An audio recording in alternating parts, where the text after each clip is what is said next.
मीठे बच्चे मनुष्य पीस के लिए पुरुषार्थ करते रहते हैं, लेकिन तुम जानते हो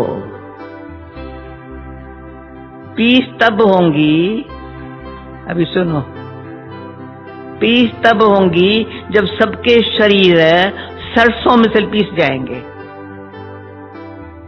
आत्मा वापस घर जाएंगी। पर्सन किस एक बात से सिद्ध हो जाता है कि आत्मा कभी भी ज्योत में लीन नहीं होती है। उत्तर कहते हैं बनी बनाई बन रही, अब कुछ बन रही ना है, बना बनाया ड्रामा। तो जरूर आत्मा अपना पार्ट रिपीट करती है। अगर ज्योति ज्योत में लीन हो जाए तो पाठ समाप्त हो जाए, फिर अनादि ड्रामा कहना भी गलत हो जाता है। आत्मा एक पुराना चोला छोड़ दूसरा नया लेती है, लीन नहीं होती है। एक एक बाबा के पॉइंट को विचार करो, लीन नहीं होती, चोला छोड़ करके दूसरा धारण करती है। गीत ओ दूर के मुसाफिर है। ओम शांति। अब जो योगी और ज्ञानी बच्चे हैं, जो औरों को समझा सकते हैं, योगी और ज्ञानी बच्चे हैं जो औरों को समझा सकते हैं, वह इस गीत का अर्थ यथार्थ रीत समझ सकते हैं। जो भी मनुष्य मात्र है सब कब्र दाखिल है। कब्र दाखिल उनको कहा जाता है, कब्र दाखिल उनको कहा जाता है जिनकी ज्योत उजानी हुई है, जो तमो प्रधान है, जिन्होंने स्थापना की है और जन्म बाय जन्म पालनार्थ निमित्त बने हुए हैं, उन सब ने अपने जन्म पूरे कर लिए हैं। आदि से लेकर अंत तक किस किस के धर्म की स्थापना हुई है, हिसाब निकाल सकते हैं। हद का जो नाटक होता है उसमें भी मुख्य ड्रामा के क्रिएटर, डायरेक्टर, एक्टर जो होते हैं उनका ही मान होता है। कितनी प्राइज मिलती है, जलवा दिखलाते हैं ना।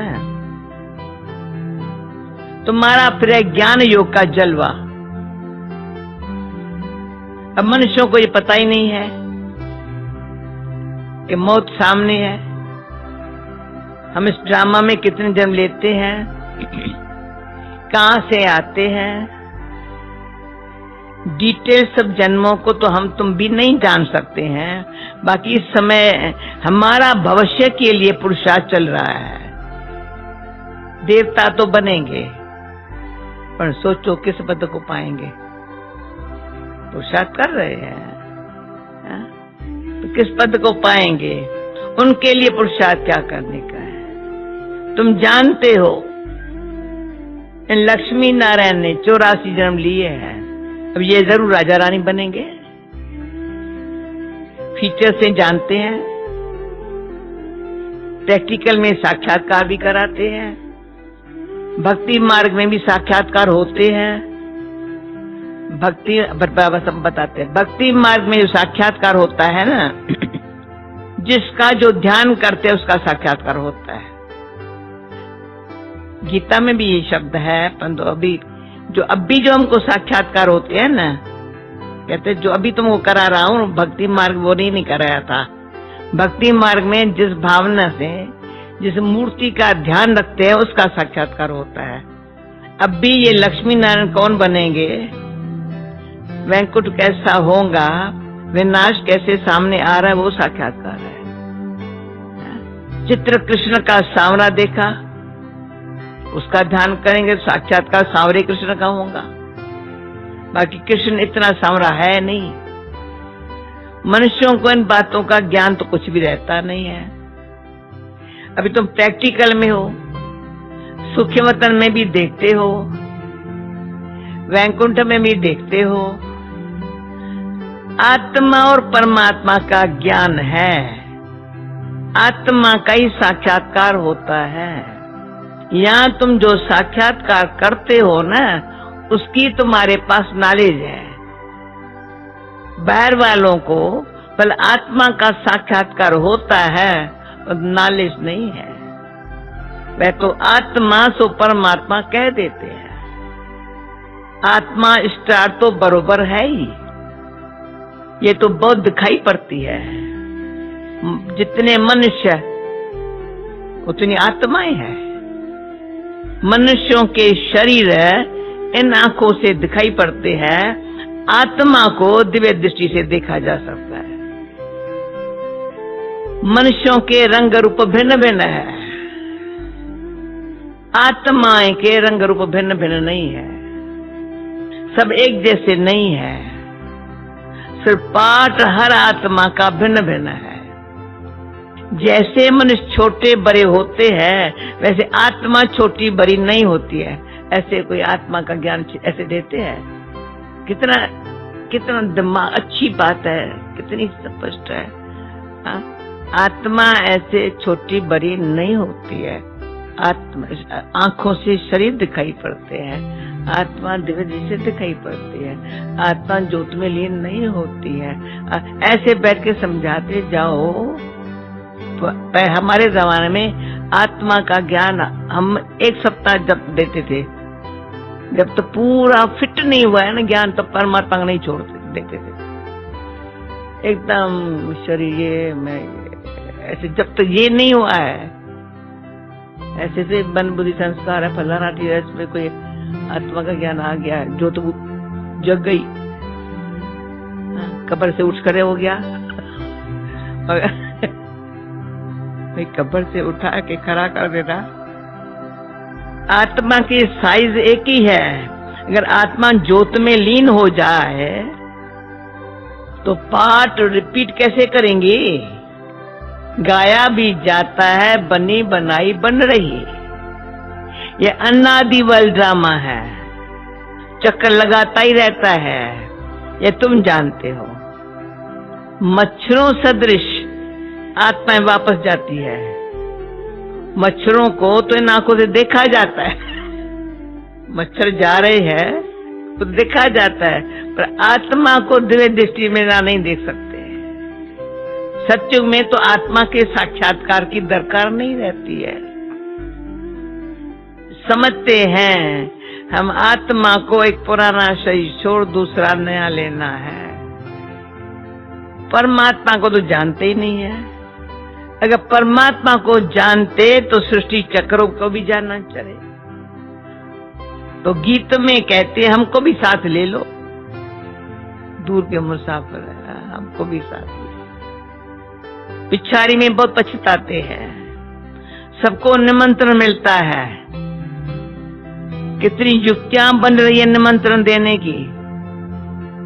पीस पीस तो सब कहते हैं, लेकिन पीस का कोई अर्थ समझते नहीं है। पीस कैसे होती है वह तुम जानते हो। जैसे घाने में सरसों पीसते हैं ना, वैसे सबके शरीर विनाश में खत्म हो जाते हैं। आत्माएं नहीं पीसेंगी, वह तो चली जाएंगी। ऐसे लिखा हुआ भी है, आत्माएं मच्छरों सदृश भागेंगी। ऐसे तो नहीं सब परमात्माएं भागेंगे। मनुष्य कुछ भी नहीं समझते हैं। आत्मा और परमात्मा में क्या भेद है यह भी नहीं जानते। कहते हम सब भाई भाई हैं, तो भाई भाई होकर के रहना चाहिए। इतनी आत्मा तभी दिव्य दृष्टि से देखी जाती है, दृष्टि दिव्य बन जाती है, जान जाते मैं आत्मा क्या हूं। आत्मा का निज ज्ञान अंदर आत्मा में पैदा हो गया ना, तो स्टार में से चमकने लग पड़ी। और समझाते वो भी आत्मा स्टार में से। सेवा का सिर्फ मुझे इच्छा है, शौक है, कैसे करूं क्या करूं, इसमें समय गया है। पर बाबा ने ये सुती घुट के पिलाई है, जा। जब तक ऐसा नहीं करेंगे ना, खाना भी खाने को नहीं मिलेगा, अभी भी नहीं मिलता मेरे को। ये हड्डी सुख। तो कैसे करूं क्या करूं, कैसे करूं क्या करूं। इस समय आत्मा और परमात्मा में क्या भेद है ये भी नहीं जानते हैं। कहते हम सब भाई भाई है, तो भाई भाई होकर के रहना चाहिए। उनको ये पता नहीं है सत्युग में भाई भाई अथवा बहन भाई सब आपस में खीर खंड होकर के चलते हैं। वहां लूण पानी कोई बात होती नहीं है। यहाँ देखो अभी अभी खीरखंड, अभी अभी लूण पानी। एक तरफ कहते हैं चीनी हिंदू भाई भाई, तो उनका बुत बना करके आग लगाते रहते हैं। जिस्मानी भाई भाई की ये हालत देखो। रूहानी संबंध को जानते नहीं। तुमको बाप समझाते हैं, अपन को आत्मा समझना है। देह अभिमान में फंसना नहीं है। कोई कोई देह अभिमान में फंस पड़ते हैं। बाप कहते हैं देह से देह के जो भी संबंध है सबको छोड़ना है। ये मकान आज सब भूलो, वास्तव में तुम परम धाम निवासी हो। अभी अभी फिर वहां चलना है जहां से पाठ बजाने आए हुए हो। फिर हम तुमको सुख में भेज देंगे। तो बाप कहते उसके लिए लायक बनना है। गॉड किंगडम स्थापन कर रहे हैं। क्राइस्ट की कोई किंगडम नहीं थी। वह तो बाद में जब लाखों क्रिश्चियन बने होंगे तब अपनी किंगडम बनाई है। वो भी चढ़ाई की है, बनाई। यहां तो फट से सत्यु की राजा ही बन जाती है। कितनी सहज बात है। बरोबर भगवान ने आकर स्थापना की है। कृष्ण का नाम डालने से सारा घोटाला कर दिया है। गीता में है प्राचीन योग और ज्ञान, वह तो प्रायलोप हो जाता है। अंग्रेजी अक्षर अच्छी है। तुम कहेंगे बाबा अंग्रेजी नहीं जानता है ना। बाबा कहते हैं मैं कहां तक सब भाषाएं बैठ सीखूंगा, बोलूंगा। मुख्य है हिंदी, तो मैं हिंदी में ही मूली चलाता हूं। जिसका शरीर धारण किया हुआ है ना, वह भी हिंदी जानता है। तो जो इनकी भाषा होंगी वही बोलूंगा। सब बात का जवाब देता है। और कोई भाषा में थोड़ी पढ़ाऊंगा। मैं फ्रेंच बोलूं तो ये क्या समझेंगे। मुख्य तो इनकी बात है ना, ब्रह्मा की बात है ना। इनको तो पहले समझना है ना। दूसरा कोई का शरीर थोड़ी लेंगा। गीत में भी कहते मुझे ले चलो। कल तो आप बुला रहे आज कहते ले चलो ले चलो। क्योंकि बाप और बाप के घर का तो किसको पता भी नहीं है। गपोरा मारते रहते हैं।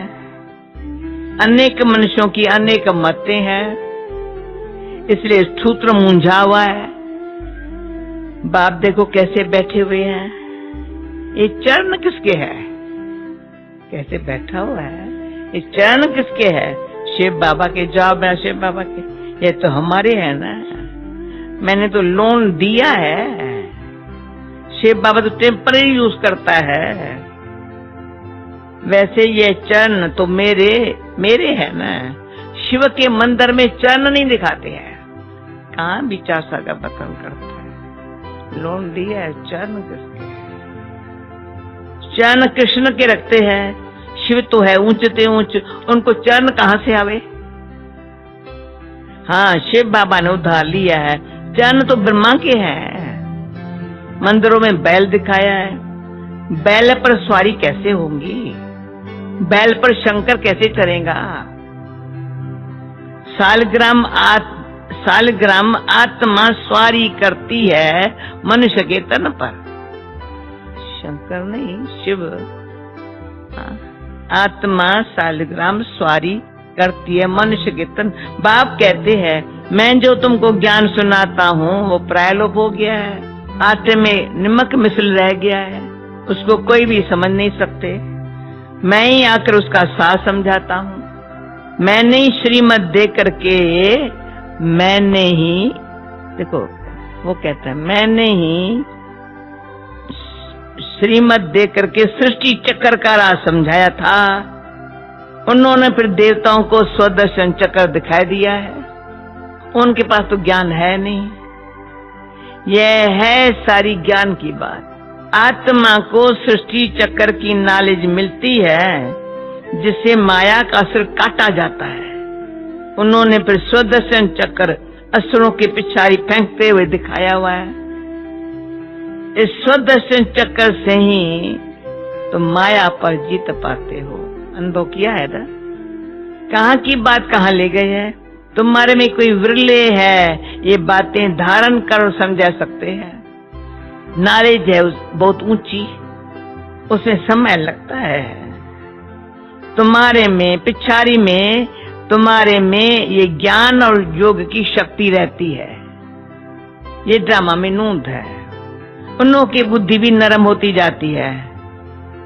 तुम वायुमंडल को शुद्ध करते हो ना, कितना काम सुदर्शन चक्र कराया, फिर ज्ञान योग की शक्ति बढ़ती गई, औरों की बुद्धि नरम होती गई, वायुमंडल को शुद्ध करते हो। कितना ये गुप्त ज्ञान है, लिखा हुआ है। अजामिल जैसे पापियों का भी उद्धार हुआ है, परंतु उसका भी अर्थ नहीं समझते हैं। वह समझते हैं ज्योति ज्योत में समाया गया, सागर में लीन हो गया। 5 पांडव हिमालय पर गल गए, प्रलय हो गई। एक तरफ दिखाते हैं वह राजयोग सीखे, फिर प्रलय दिखाई दी, और फिर दिखा दे कृष्ण अंगूठा चूसता हुआ आया पिपल के पत्ते पर। उसका भी अर्थ नहीं समझते हैं। यह तो गर्भ मैल में था, अंगूठा तो बच्चे चूसते हैं। कहाँ की बात कहाँ लगा दी है। परंतु मनुष्य जो सुनते हैं ना, सत सत करते रहते हैं। सत्य को कोई जानते नहीं। झूठ उनको कहा जाता है, सुन लो, झूठ उनको कहा जाता है जो चीज होती ही नहीं। जैसे कहते हैं परमात्मा का नाम रूप है ही नहीं, परंतु उनकी तो पूजा करते रहते हैं। तो परमात्मा है अति सूक्ष्म, उन जैसी सूक्ष्म चीज कोई है नहीं, एकदम बिंदी है।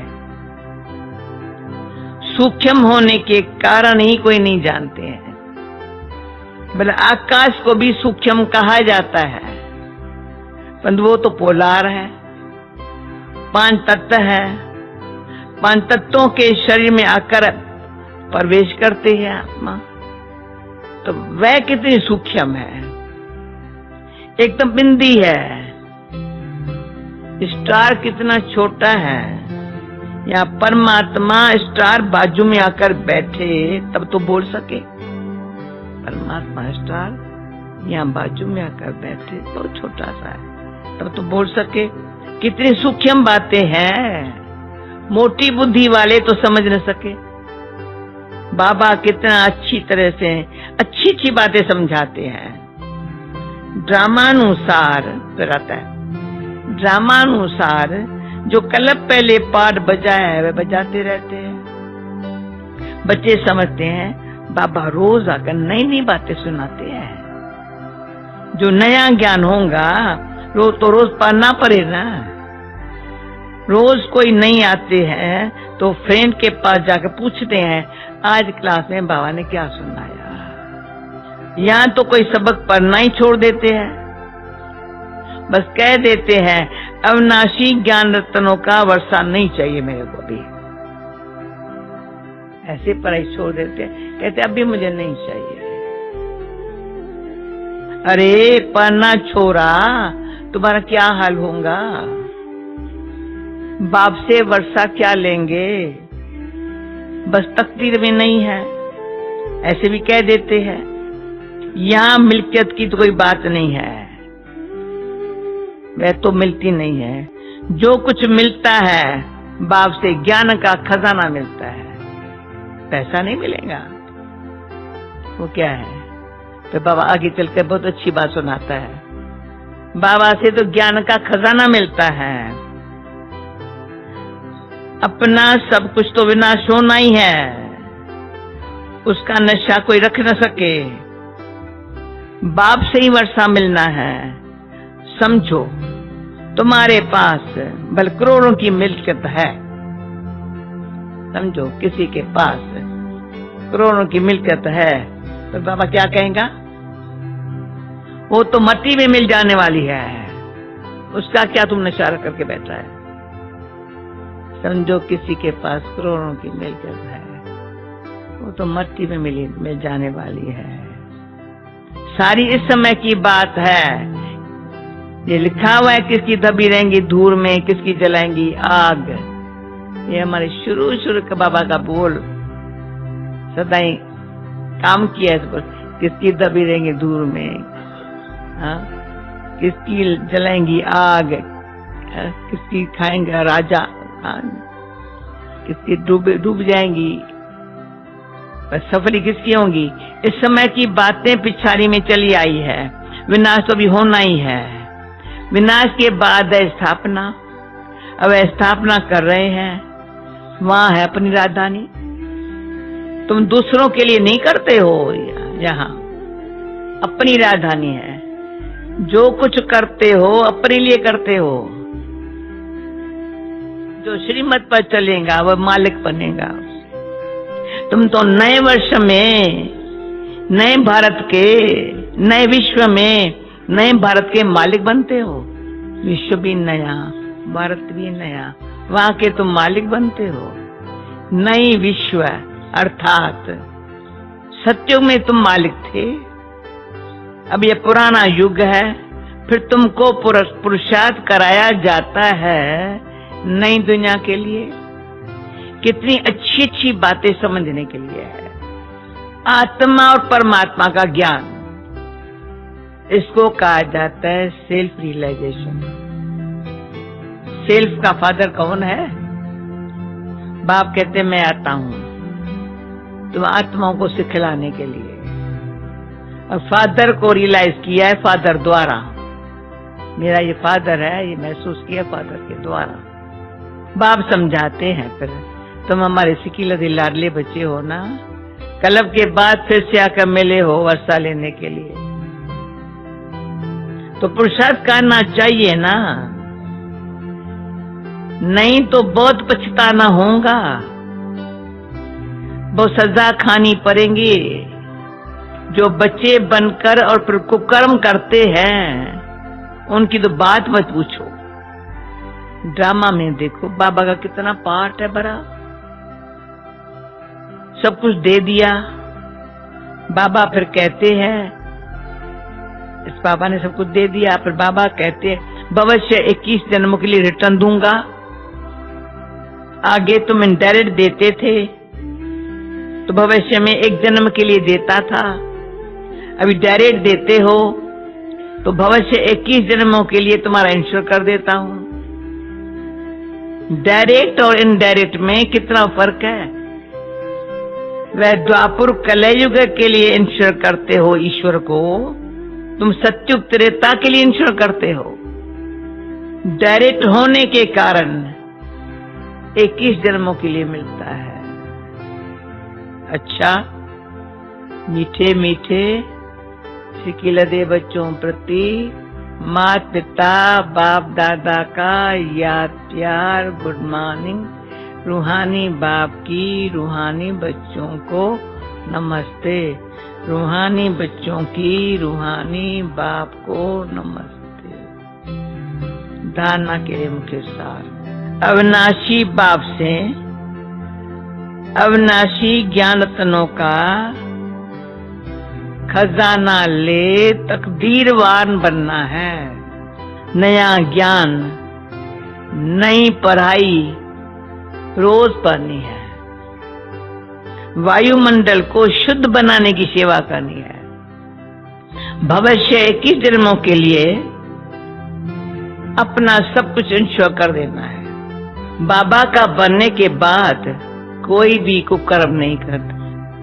वरदान, संगम युग पर श्रेष्ठ मत द्वारा श्रेष्ठ गति को प्राप्त करने वाले प्रत्यक्ष फल के अधिकारी भव। संगम युग पर श्रेष्ठ मत के आधार पर जो श्रेष्ठ कर्म करते हो उसका प्रत्यक्ष फल अर्थात सफलता अभी ही प्राप्त होती है। बड़ा सुख कहते हैं प्रत्यक्ष फल। इसलिए कहते हैं जैसी मत वैसी गत। वो लोग समझते हैं मरने के बाद गति मिलेंगी, लेकिन आप बच्चों को इस अंतिम मर्जीवा जन्म में हर कर्म की सफलता का फल अच्छी तरह बस प्यार से समझ। हर इस मर्जीवा जन्म में हर कर्म के सफलता का फल अर्थात गति प्राप्त होने का वरदान मिला हुआ है। प्रत्यक्ष फल का वरदान। आप भविष्य के इंतजार में नहीं रहते हो, वो तो अपने आप मिलेगा। अभी अभी करते हो, अभी अभी प्राप्ति का अधिकार मिल जाता है। इसको ही कहते हैं रचता का रचना से सच्चा प्यार। रचता का रचना से सच्चा प्यार प्रत्यक्ष फल। अगर प्रत्यक्ष फल नहीं मिलता न कभी आप सेवा नहीं करते। जो सेवा कभी पूछते क्या तुम बताइए थोड़ा छोड़ दे, अरे अपने आप स्नेह कराता है, सोने नहीं देता है, उठ खड़ी हो जाओ चल। प्रत्यक्ष फल मिलता है ना, खुशी मिलती है, दुआ मिलती है, शक्ति मिलती है। प्रत्यक्ष फल है ना। कभी अपन को बुढ़ा नहीं समझेंगे, कभी अपन नहीं, अरे तो खड़े हो जाओ, मैं चलाता हूँ। इतना अच्छा प्रत्यक्ष फल। क्या करूं, कैसे करूं, क्या करूं, कैसे कौन लंगरे हो गया, क्या करूं। ये वंडरफुल शब्द है। इसको कहते रचता का रचना से सच्चा प्यार। वो तो दूसरे जन्म में मिलेगा, ये तो प्रत्यक्ष फल है। स्लोगन दृढ़ संकल्प से हर कदम में बाप को फॉलो करने वाले ही संपन्न बनते हैं। दृढ़ संकल्प से हर कदम में बाप को फॉलो करने वाले ही संपन्न बनते हैं। ओम शांति।